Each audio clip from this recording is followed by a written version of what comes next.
Well, China has historically, pretty much for the last millennium, had a surplus male population.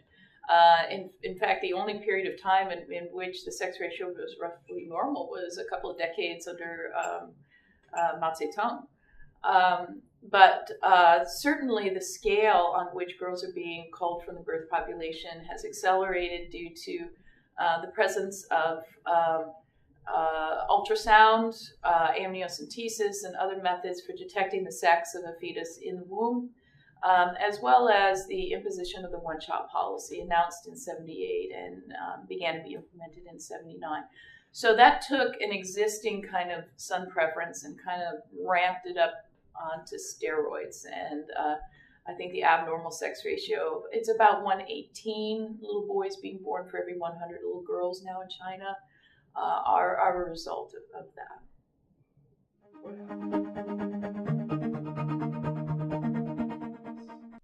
Well, interestingly enough, there are problems with high sex ratio societies where you have more men than women. There are also problems with low sex ratio societies where you have more women than men. Both sets of problems are interesting. But certainly, in terms of high sex ratio societies, we do see an association with higher levels of violent crime, higher levels of demonstrations, higher levels of what we would call organized crime, and sometimes that organized crime also morphs into anti-government agitation. We also see a whole variety of negative consequences for women. So because they're scarce, right, they're much more controlled because they've become valuable. And so you even see chattel markets for women, kidnapping of women, importation of women across borders into the country, higher suicide rates for women, higher rates of prostitution, higher rates of trafficking. So there's quite an abundance of negative consequences for women as well.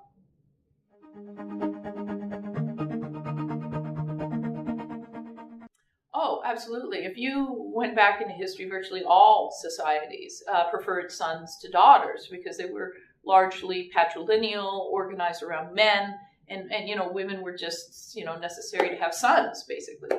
So, ancient Greece, ancient Rome, Dark Ages Europe, Middle Ages Europe for that matter, South American tribes, North American tribes, Australian Aborigines, Oceania, lots and lots of places where because sons are preferred to daughters, people say, why should I have to have a daughter when what I really want is a son?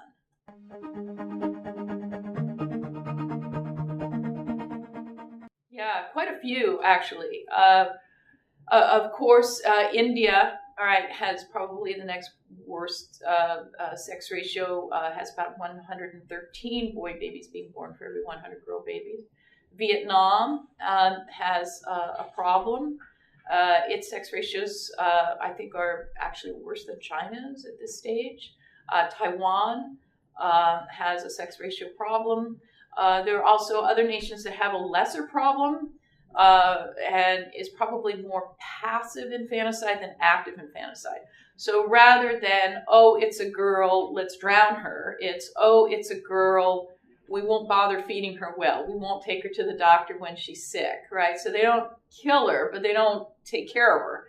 So nations such as Afghanistan, for example, have an abnormal sex ratio, not as bad as where sex selective abortion is implemented. But certainly there's a neglect of the girl child that leads to an abnormal ratio.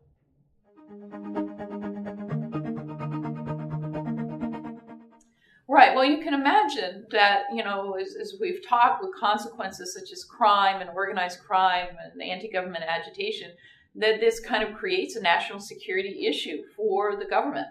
And that governments do become aware that they have greater instability within their societies because of the abnormal sex ratio. And so in addition to the fact that the country itself is destabilized, you do get interesting government reactions, a greater drift towards authoritarianism to deal with the instability.